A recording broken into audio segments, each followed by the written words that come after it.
नमस्कार,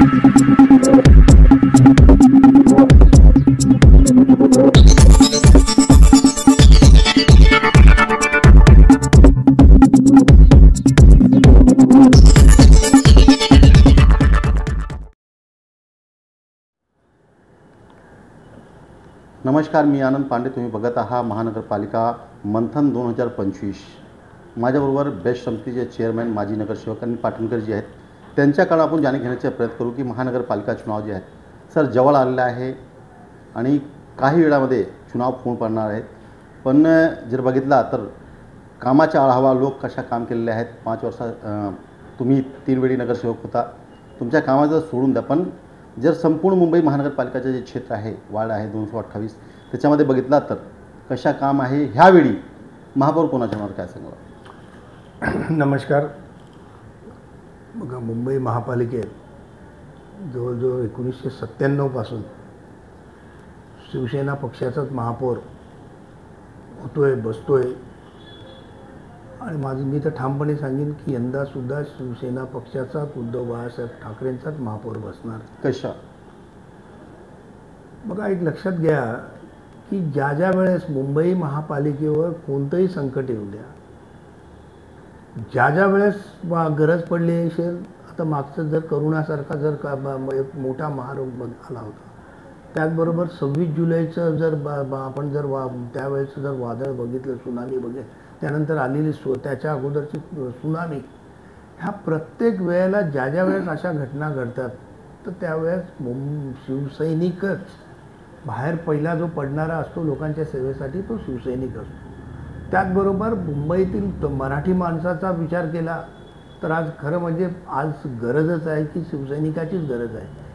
बेरोजगार तरुणांचा विषय केला, महिलांचं संरक्षण विचार जर केला तर प्रत्येक ठिकाणी प्रत्येक वेळेस जर धावायची वेळ येते त्यावेळेस हा उद्धव बाळासाहेब ठाकरे आणि बाळासाहेबांचा शिवसैनिकच धावत असतो. त्यामुळे काय की राजकारणात कुठे काय होईल कुठे काय होणार नाही सांगता येत नाही, पण ज्यावेळेस मुंबईचा लढा येतो, मुंबईचा विचार येतो, त्यावेळेस मुंबईकर हा बाळासाहेबांच्या शिवसेनेकडेच बघतो, उद्धव साहेबांकडेच बघतो. जर बघितलं तर आज पण गटर मीटर लाईट वॉटर हे समस्या तर जसंच तसंच आहे, लोकांना त्रास आहे. त्याच्यामुळे बघा, गटर मीटर तुम्ही म्हणत असाल तर मुंबईसारख्या 7 बेटाने निर्माण झालेले हे शहर आहे आणि ह्या एवढीशा छोट्याशा जागेमध्ये जवळजवळ आज तुम्ही बघा 1.5 करोडच्या आसपास लोकसंख्या गेलेली आहे.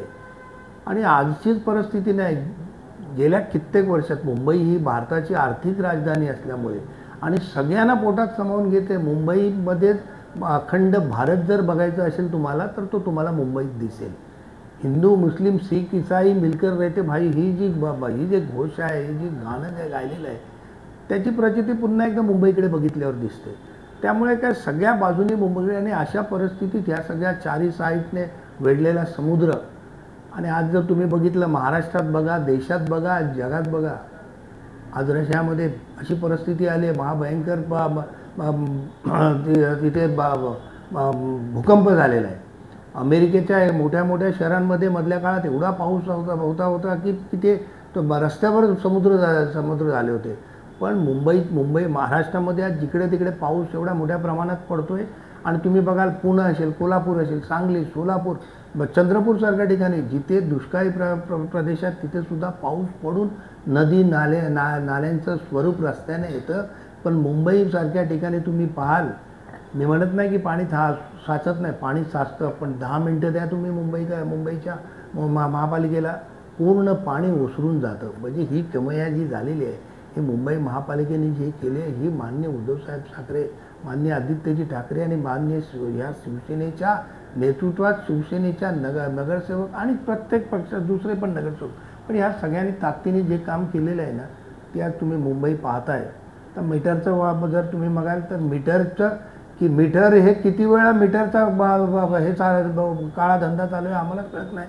कालपर्यंत रिलायन्स, त्याच्या आधी महावितरण होतं, मग रिलायन्स आलं, आज अदानी आलं आहे. मुंबई शहरात BST आहे, टाटा आहे. ज्या वेळेला जागतिकीकरण झाल्यानंतर सगळेच मोठमोठ्या उद्योग ह्या क्षेत्रात उतरले आणि त्याच्यामुळे त्याची खरं म्हणजे ह्या वितरण व्यवस्था प्रत्येक शहरामध्ये एखाद्या संस्थेकडे ज्याचं काम जर दिलं, एकच संस्था, मग तो अदानी करत असेल, तो रिलायन्स करत असेल, तो महावितरण करत असेल, तो टाटा करत असेल, इथे काय झालं आहे की वेगवेगळ्या सिस्टीम आहेत, वेगवेगळे मीटरचे दर्जे आहेत. आता ते स्मार्ट मीटर आले. स्मार्ट मीटरची परिस्थिती अशी आहे, स्मार्ट म्हणजे चांगलं. जर चांगलं काम व्हायचं असेल तर आज परिस्थिती आहे, मी तुम्हाला उदाहरणासकट दाखवेन की स्मार्ट मीटरची बिलं आलेली आहेत. अगोदर आले 1200, आज येते 2200 रुपये. एकात ना अशी 10 बिलं आहेत. मग त्या अधिकाऱ्यांना भेटल्यानंतर मग त्यांची कारणं वेगवेगळी असतात. स्लो झालं आहे मीटर, किंवा फास्ट झालं आहे मीटर, किंवा तुमचा AC चालतो, तुमचं हे चालतं ते. अरे पण आज मुंबईकर सरासरी एवढे, त्यांना माहिती आहे मुंबईकरांना गरमीच्या दिवसात आम्हाला बिल जास्तच येणार, सणवारीच्या वेळेला जास्त, दिवाळीत जास्त, उद्या गणपती आहेत, त्यांना माहिती झालेलं आहे माझा तक्ता, मला कधी बिल येणार आहेत. पण आजची परिस्थिती झाल्यानंतर दर महिन्यात अशी परिस्थिती आहे. त्यामुळे ह्या सिस्टीममध्ये सुधारणा होणं गरजेचं आहे. त्याचबरोबर मुंबई शहरात, मुंबई शहर सोडलं तर मुंबईचं उपनगर हे टाऊन प्लॅनिंग नव्हतं. सुरुवातीपासून टाऊन प्लॅनिंग नव्हतं. पूर्णपणे शेतीवाडी होती, स्लम त्या जागा एक्वायर झाल्या, त्यानंतर त्याच्यावर एन्क्रोचमेंट झाली. एन्क्रोचमेंट वाढत गेली. 85च्या ना तुम्ही पात्र केले, मग 95, 90 झाले, 95 झाले, 2000 झाले, आज 2011ला. किती ह्या एवढ्याशा बेटावर किती लोकांना तुम्ही सामावून घेणार? पाटणकर सर बघितलं तर थोडासा पाऊस पडला तर लोकांच्या घरामध्ये पाणी शिरतं, गटर जाम होतात आणि एरियामध्ये पाणी शिरतात. हे समस्या लोकांसाठी मोठी आहे. त्याच्यावर काय तोडगा आहे? मला तेच तर म्हणायचं आहे ना तुम्हाला, की ज्या स्लममध्ये बऱ्याचशा ठिकाणी अरुंद गल्ले आहेत, एक 1.5 फुटाच्या गल्ल्यांमधून लोकांना त्याच गल्लीमधून प्रवास करावा लागतो. जिथे लादीकरण होतं त्याच्याच खाली गटर असतं, त्याच्याच खाली पाण्याची लाईन, त्याच्याच खाली विजेची लाईन असते, त्याच्याच खाली शिवरेजची लाईनी गेली. पण लोकांची समस्या सुटली नाही ना. मी तुम्हाला हेच म्हणतोय ना, की त्यामुळे व्यवस्थित प्लॅनिंग जे होणं गरजेचं आहे. तुम्ही बघाल, हां, कालपर्यंत जिथे 100% पाण्याची व्यवस्था होती, आज तिथे तुम्हाला दिसेल जवळजवळ ही समस्या 70 ते 80%. आणि ज्यावेळेस मुळात शिवरेजच्या लाईनी आहेत, जो मुंबईचा जो 100 व्याचा जो पाऊस पडल्यानंतर ज्या लाईनी, ज्या सिस्टीम आहेत, ज्या पूर्वी टाकलेल्या आहेत, त्याच्यामध्ये सुद्धा त्यांच्यात रुंदीकरण होणं गरजेचं आहे, त्या वाढणं गरजेचं आहे. काही काही वेळेला हायटाईट असतं, त्यावेळेला समुद्र पाणी घेत नाही, ते दरवाजे बंद केलेले असतात, त्यावेळेला ते पाणी थांबून राहतं. ह्या अशा एक नाही, मी तेच मनसे सांगतं आहे की ह्यावेळी नक्की बदल होणार आहे आणि काहीतरी बदल होणार महानगरपालिकाला. कोण म्हणते? मनसे. बघा, आता प्रत्येक पक्ष आपला अजेंडा घेऊन चालतो. मग ती मनसे असेल, आणखी भाजप असेल, काँग्रेस असेल, राष्ट्रवादी असेल, प्रत्येक पक्षाचा प्रत्येकाचा अजेंडा असतो. आणि प्रत्येक पक्ष ठामपणे सांगतच असतो की निवडून मीच येणार आहे, माझाच पक्ष येणार आहे, माझं हे काम आहे, ते काम. प्रत्येकजण आपापला अजेंडा चालवत असतो. पण शेवटी काय होतं की प्रत्येक वेळेला अजेंडा चालवला जातो, घोषणा केल्या जातात, त्यानंतर तुम्ही बघता की केंद्राचा एखादा रिझल्ट काही लागत असेल, राज्याचा लागत असेल, पण मुंबईकरांना, नागरिकांचा आजपर्यंतचा इतिहास आहे की तो शिवसेनेच्या पाठी, उद्धवसाहेबांच्या पाठी, आदित्यसाहेबांच्या पाठी ठामपणे राहिलेला आहे. आणि मुळात की नगरसेवकाला च्या कामाबरोबर रोज उपलब्ध होणारा माणूस कोण? आणि शिवसेनेत शक्यता सुरुवात होती ती शाखाप्रमुख, गटप्रमुख, उपशाखाप्रमुख झाल्यानंतर त्यातलाच माणूस. तुम्ही बघा, शिवसेनेचा माणूस कुठल्या तरी मोठ्या खानदानी घरातून आला आहे आणि गडगंजे पैसे घेऊन आला आणि झालं दिसत नाही. तळागाळाचाच आज जेवढे पण शिवसेनेतले आज आयातीत असलेले नेते, जे शिवसेना सोडून गेलेले नेते जर बघितले, त्यांचा जर तुम्ही जर पाठचा इतिहास बघितला, त्यांची जर काम सुरुवात बघितली, तर कोणतरी रिक्षा चालवत होता, कोणतरी गाडी चालवत होता, कोणतरी छोटा व्यवसाय, कोणतरी गिरणी कामगाराचा मुलगा. हे अशीच लोक आहेत. 85चे जर नगरसेवक बघितले तर नाक्यावर उभा राहणारा एखादा कार्यकर्ता पण उठून त्याला साहेबांनी एवढ्या मोठ्या पदापर्यंत नेलेलं आहे. आणि शिवसेना ही किमया शिवसेनेची आहे. त्यामुळे काय की लोकांना तसाच चेहरा आवडतो की आमच्यासाठी दिवस रात्र धावून येणारा चेहरा आवडतो. यावेळी जर मुद्दा बघितला तर महानगरपालिकाच्या कुठला मुद्द्यावर महानगरपालिकामध्ये तुम्ही जाणार आहे? ह्यावेळेचा मुद्दा काय बघितला असणार आहे एजेंडा? 2022ला निवडणुका झाल्यानंतर आज जो काय अजेंडा महानगरपालिकेचं प्रशासन चालवत आहे 3 वर्षात, तर त्या 3 वर्षात झालेल्या कामाचा, भ्रष्टाचाराचा, मी तुम्हाला साधं उदाहरण, भ्रष्टाचार नेमका कसा भ्रष्टाचार झाला, काय साधं उदाहरण देईन तुम्हाला. 1700 कोटीचे हे जे विजेचे दिवे आणि रंगरंगोटी रंगीत लाईट लावल्या गेलेल्या आहे. तुम्हाला सांगतो की मला माहीत नव्हतं तुम्ही माझ्याकडे आत्ता आजच येणार आहात ते, नाही तर मी तुमच्याकडे सुद्धा ते पत्र घेऊन जेव्हा वेळेस हा प्रस्ताव आला त्यावेळेस ह्या प्रस्तावाला पत्र दिलेलं आहे मी त्याला. मला त्याची पोचपावती पण दिलेली नाही आयुक्ताने. मी त्यांना म्हटलं होतं की हा असा हे उथळपणा करू नका. तुम्हाला जर नक्कीच मुंबईचं सुशोभीकरण करायचं असेल तर बरीचशी मैदानं बघा तुम्ही. मुंबईतली मैदानं आहेत की संध्याकाळी गर्दुल्याने भरलेली असतात. माझं म्हणणं होतं तिथे जास्तीत जास्त लाईट्स लावल्या जाव्यात, तिथे CC कॅमेरे आहेत. त्याचबरोबर ट्रॅफिक आयलंड आहेत.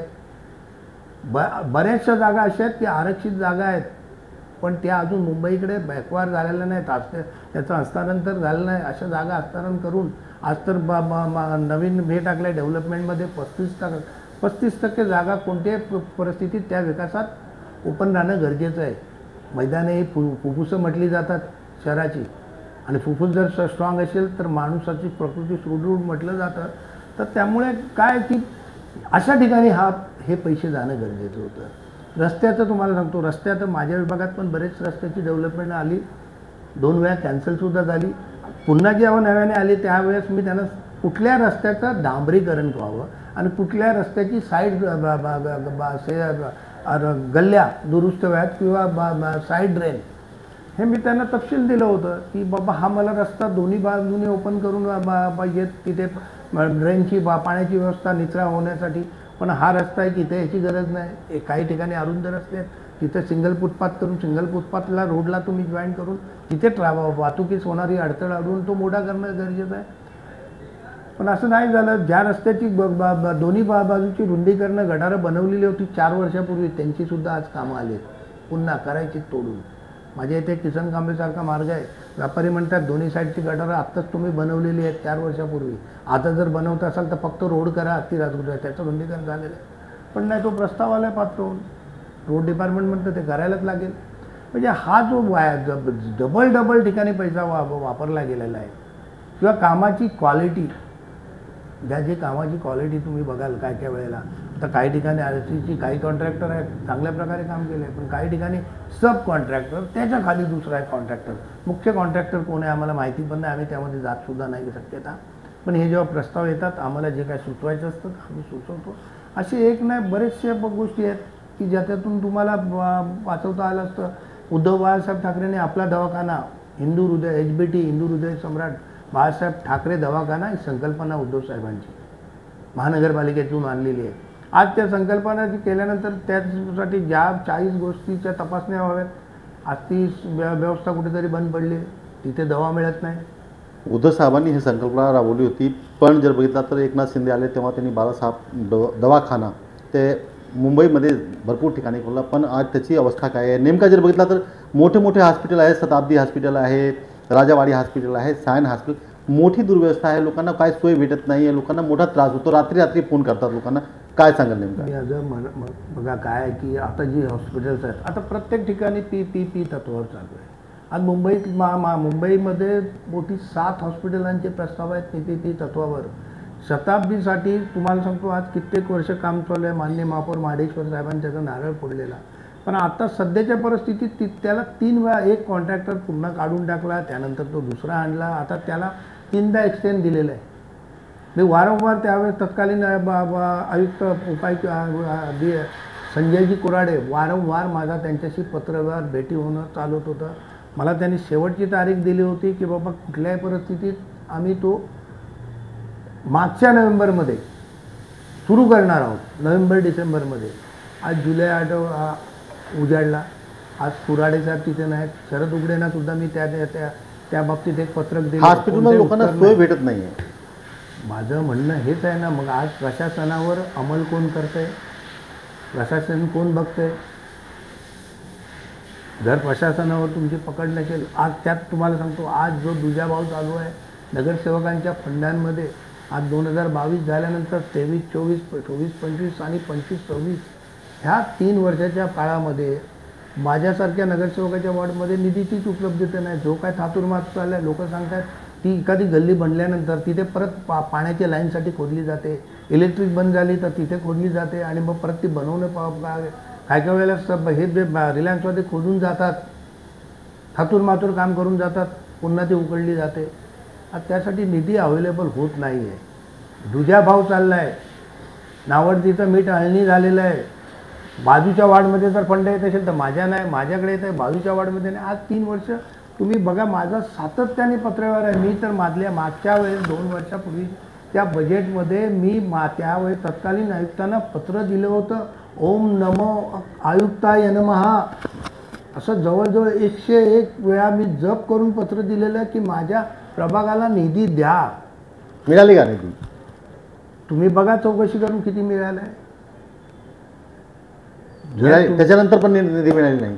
हा तो आलेला निधी आहे, जो निधी पुरत नाही आहे. 20,000 जर वॉर्डलाच निधी येत असेल तर कमी, त्याच्यातून मग ते जवळजवळ 7 वॉर्डमध्ये तो जर वाटप केला जात असेल तर काय करणार? समस्या लोक येतात, पत्र देतात.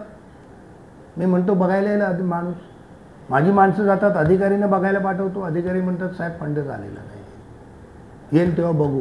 नाही तर तुम्ही एक काम करा, आयुक्तांना भेटा, वरती जा, वरून काहीतरी सेटअप लावा, सेटिंग लावा आणि घेऊन या. आता काय सेटअप काय सेटिंग इथं मला माझ्या ते समजण्या पलीकडे गेलेलं आहे. पण मी सेटअप, तुम्ही एक विषय सांगितला की भ्रष्टाचार, महानगरपालिकेचा नेमका भ्रष्टाचार काय काय सांगला? मी तुम्हाला आता हेच सांगितलं ना, मध्येच स्ट्रीट फर्निचर घोटाळा.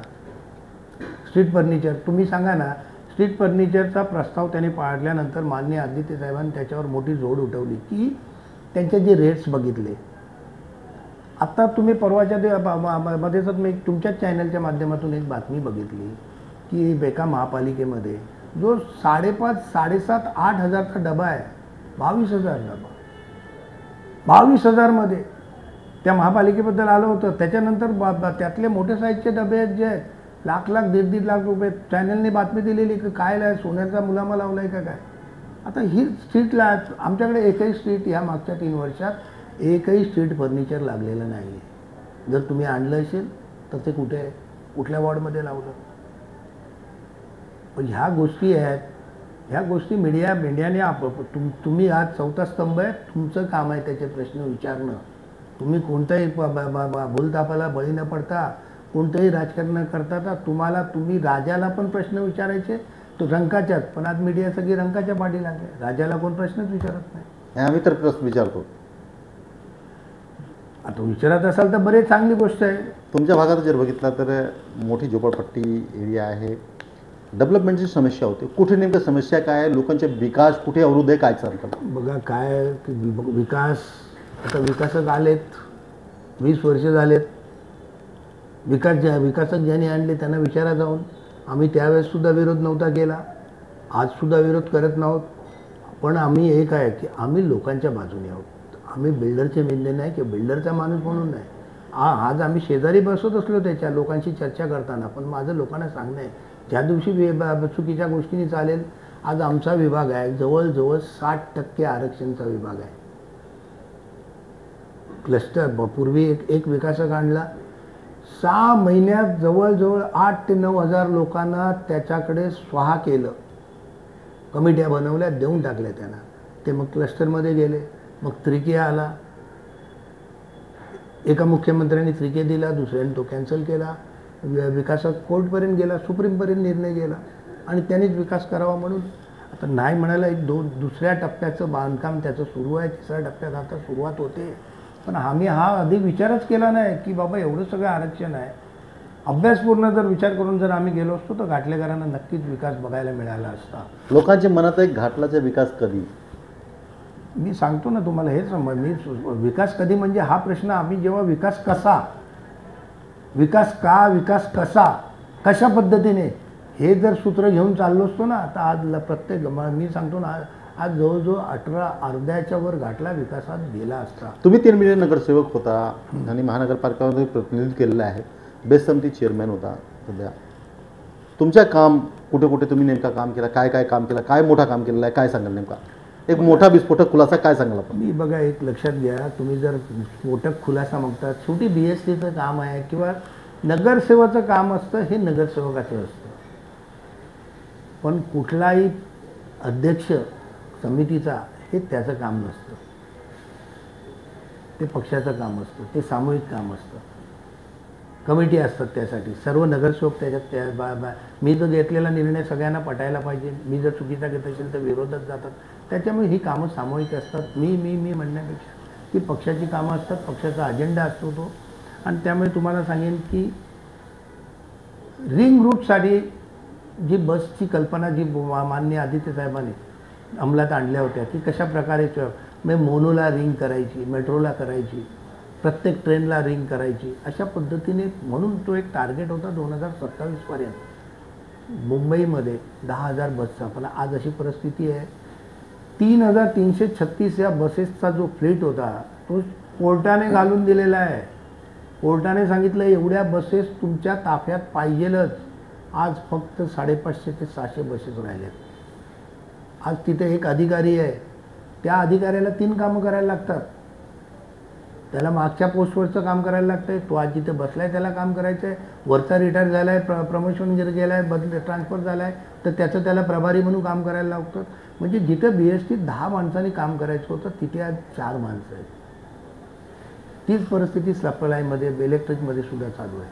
तिकीटचा दर आम्ही जो कमी केला होता तो ह्याच दृष्टीने कमी केला होता की बसचे प्रवासी वाढलेले त्यावेळेस, पण बसची संख्या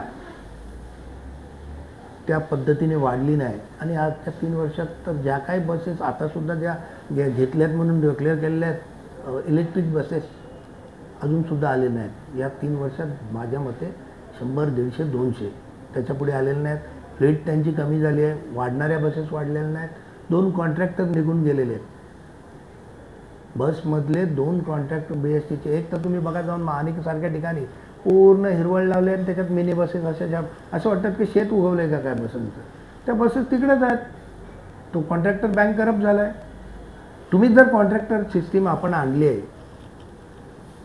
तर त्यांच्याकडून काम, प्रशासनाचं काम आहे, करून घ्यायला पाहिजे होतं. आम्ही नगरसेवक म्हणून, समिती सदस्य म्हणून सगळेच, मी एकटाच नाही म्हणेन, प्रत्येक समितीचा कुठल्याही करप्शन हा मोठा विषय आहे का महानगरपालिकेला? महानगरपालिकेने ठरवलं तर नाहीच आहे. कारण का महानगरपालिकेचा अंगीकृत अविभाज्य घटक BST आहे.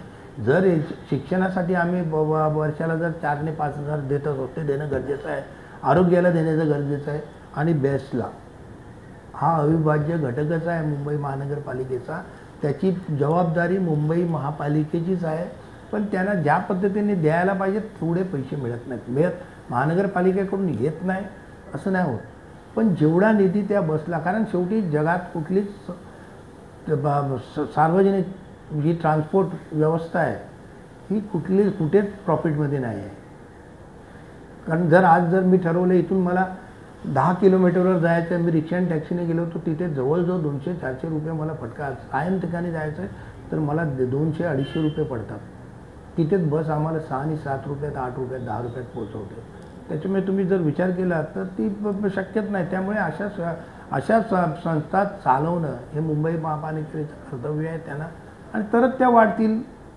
आणि ही जनतेची सेवा आहे, पब्लिक सेवा आहे. जर तुमची सत्ता आली त्यावेळी महानगरपालिकेवर कुठला विषय हाती घेणार आहे तुम्ही मोठी? बघा आता तर बघायला गेलं ना तर बरेच विषय हाती घ्यायसारखे आहेत. मुळात की प्रस्ताव आणल्यानंतर त्या प्रस्तावाकडे बारकाईने जाणं. पण मला हेच कळत नाही काय वेळेला बिलो सिस्टीम हटकूनच एखादा पहिला बिलो काढला उडवला जातो, सेकंड बिलो तिथे घेतला जातो, थर्ड बिलो, 14 बिलो घेतला, 4था बिलो म्हणजे एखाद्या टेंडर घेताना, एखादा ठेका घेत असताना त्याचे रेट ठरवले जातात आणि जो शेवटचा रेटवाला पास केला जातो आणि नंतर तो परत 6 महिन्यांनी, वर्षभराने त्याला रेट वाढवून दिला जातो. तुमच्यासाठी कुठला विषय असणार आहे मोठा जे तुमच्या पक्षी घेणार आहे महानगरपालिकेत? बघा कुठल्या विषयावर आपण काम करणार जर सत्ता आली तर? महानगरपालिकेवर आज तर मी सांगतो ना, मागच्या 3 वर्षात ज्या पद्धतीने गदारोळ उडाला आहे, महानगरपालिकेत नव्याने काम करायची, पहिल्यापासून नव्याने काम करायची गरज आहे. बऱ्याच लोकांची चौकशी पण सुरू आहे महानगरपालिकाच्या कामाबद्दल. तर जर शिवसेना उद्धव ठाकरे गटाची सत्ता आली महानगरपालिकामध्ये तर आपण जर नेतृत्व केला तर काय करणार? पहिला विषय काय घेणार? मी म्हटलं ना, पहिला विषय तर माझा हाच असणार ना. तुम्ही महानगरपालिका म्हटलं तर मीटर गटर वॉटर म्हणताय तुम्ही. मीटर गटर वॉटर राहिलंच, पण मुळात हेल्थवर, आरोग्यावर लक्ष देणं गरजेचं आहे. शिक्षणावर आज एका वर्गामध्ये तुम्हाला मी एक शाळा दाखवीन. एका वर्गात मी मोजले जाऊन 55 स्टुडंट आहेत, 55 स्टुडंट. मी पहिल्या लाईनीत म्हटलं बघितलं तर पहिल्या लाईनीमध्ये मुलगा बसला आहे तो 6 वर्षाचा आणि शेवटच्या लाईनीत मुलगा बसला आहे तो 14 ते 15 वर्षाचा. म्हटलं तू कितवीला आहेस? तो म्हटलं पहिलीला आहे. मग मी मध्ये सर्व विचारत आलो होतो, दुसरीचा आहे, तिसरीचा आहे, चौथीचा आहे. तो म्हणतो मी 9वीचा आहे, 8वीचा आहे. म्हणजे एका वर्गात सगळ्या विद्यार्थ्यांना एक शिक्षिका शिकवते, तिच्याबरोबर कंत्राटदारी एक शिक्षिका. शिपाई हा तिथं विषयच नाही. मी म्हटलं मग तुम्ही फलक कसं घेतात, तुमचे पोस्टल कसे आहेत किंवा सूचना कशा देतात? तर तिथे जो कॉन्ट्रॅक्ट बेसिसवर वॉचमन ठेवलेला आहे तोच शिपाईचं काम करतो. काही दिवसापासून हिंदी भाषी आणि मराठी भाषेचे वाद सुरू आहे आणि उद्धव ठाकरे आणि राज ठाकरे एक मंचावर आले, एक व्यासपीठावर आले. त्याविषयी काय सांगाल आपण? बघा, हिंदी भाषिक वाद नाही, हा वाद काही राजकीय कारणाने हेतूने प्रेरित केलेला वाद आहे आणि तो तुम्ही मीडियाच्या माध्यमातून चालवलेला आहे. मी आधी सुरुवातच माझ्या मुलाखतीची केलेली की मुंबई हे असं शहर आहे, कॉस्मोपॉलिटन म्हणतात, सर्व भाषाने नटलेलं. सर्व सण इथे बघायला मिळतात. इथे गणपती पाहायला मिळतो, दिवाळी होळी मिळते ते मिळते. इथे लोढीसुद्धा बघायला मिळते. इथे तो आमच्या हिंदी भाषिकांचा छठ पूजासुद्धा इथे पाहायला मिळते. सगळे सण इथे बघायला मिळतात. ईद पण इथे मनवली जाते. त्यामुळे मुंबईत हा नाही, आमचं म्हणणं एकच आहे. आणि आमचं कशाला, आता बघा जी समिती निवड समिती जी निवडली आहे त्यांचंसुद्धा म्हणणं असंच आहे. त्याचबरोबर JNUच्या ज्या मुख्य कार्यअधिकारी आहेत, अध्यक्ष, मी त्याचं नाव विसरलो आहे, पण त्यांचंसुद्धा म्हणणं आहे की त्या म्हणाल्या की माझी मातृभाषा फस. आणि दोनच विषय, तिसरा विषय ह्या निवड समितीचं सुद्धा म्हणणं आहे. आणि आमचं पण तेच म्हणणं आहे. आम्हीसुद्धा शिकलो तर आम्हाला इयत्ता 5वी नंतर, आज सेमी इंग्लिश चालू झाल्यात, पण आम्हाला इयत्ता 5वीपासूनच इंग्लिश आणि हिंदी, आणि आम्ही त्या स्वीकारल्यात. आम्ही त्याच्या विरोधात, हिंदीच्या विरोधात नाही आहोत. आम्ही हिंदीची जी जबरदस्ती लादली जाते, आज आमच्या मुंबईतले आमचे बरेचसे पत्रकार मित्र आहेत. पण लोकांची मारहाण झाली, ते कशा बघताय तुम्ही? बघा, मारहाणीचं कुठल्याच समर्थन करणार नाही, कधीच करणार नाही. पण ह्याचंसुद्धा समर्थन करणार नाही की पटकन एखादा व्यापारी, तो माणूस व्यापारी आहे, तो काम करतो, व्यापार करतो, त्याचं त्यांनी काम करावं. तो आज व्हॉट्सअपवर स्टेटमेंट देतोय, त्याला कोणी विचारलंच नाही, पण त्यांनी स्टेटमेंट दिली आहे, नाही बोलूंगा मराठी, हिंदू बोलूंगा, हेही बोलूंगा. ही आरेरावीने ही दादागिरी खपून घेतली जाणार नाही. आणि मुळात आम्हीच कशाला, मुंबईत नाही खपून जाणार. ही दादागिरी युपीमध्ये युपीवाले खपून घेतील का? बिहारीवाले बिहारीत खपून घेतील का? साऊथची लॉबी बघा, ठामपणे सांगते नाही. एक शेवटचा विषय आपण घेणार आहे की राज ठाकरे आणि उद्धव ठाकरे एक व्यासपीठावर आले, पण महानगरपालिका चुनावामध्ये एकत्र येणार का, एकत्र निवडणुकी लढणार का, काय सांगाल आपण? तुमच्याबरोबर वेगवेगळे मीटिंग चालू आहे, त्यांची पण मीटिंग चालू आहे, लेकिन घोषणा झालेली नाही की आम्ही एकत्र येऊन चुनाव लढणार. बघा, तो शेवटी निर्णय त्या दोन्ही नेत्यांचा आहे. आज दोन्ही भाऊ म्हणून कालपर्यंत ते एकत्रच होते, मागचा 20 वर्षाचा कालावधी वेगळे झाले असतील. कारण शेवटी काय, राजकीय विचार वेगळे असू शकतात, पण नाती ही शेवटी नातीच राहतात. ती जन्माला लागून येतात आणि मृत्यूपर्यंत ती नाती असतात. त्यामुळे त्या दोन भावांचं एकत्र येणं, आणि मराठीसाठी जर एकत्र आले तर होय, आम्हाला अभिमान आहे. कारण ते जन्मलेत मराठीसाठी. त्यांनी जो वसा घेतला आहे बाळकडू, हे मराठी लोकांचं महाराष्ट्रात रक्षण आणि हिंदूचं पूर्ण हिंदुस्थानात, त्यासाठी ते वसा घेऊनच आलेले आहेत. बाळकडू खऱ्या अर्थानं ते पिऊन आलेले आहेत. त्यामुळे त्यांचं दोन भावांचं एकत्र येणं भूषणावहाचं आहे. आणि उद्याचा निर्णय तुम्ही म्हणाल तर काल उद्धव साहेबांनी ज्यावेळेस भाजपची साथ सोडली, काँग्रेस आघाडीशी केली, आम्ही त्यांच्याबरोबर होतो. उद्या ते त्यांची युती आम्ही पक्षश्रेष्ठीचा निर्णय मानणारे आहोत.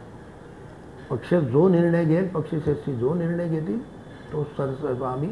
त्या दिवशी विधानसभेमध्ये देवेंद्र फडणवीसजी म्हणाले की तुमच्याकडे जागा नाही आहे, उद्धवजी आमच्याकडे जागा आहे, आम्ही तुमच्याकडे येऊ शकत नाही, तुम्ही आमच्याकडे येऊ शकता. कुठे ना कुठे कसं बघताय तुम्ही?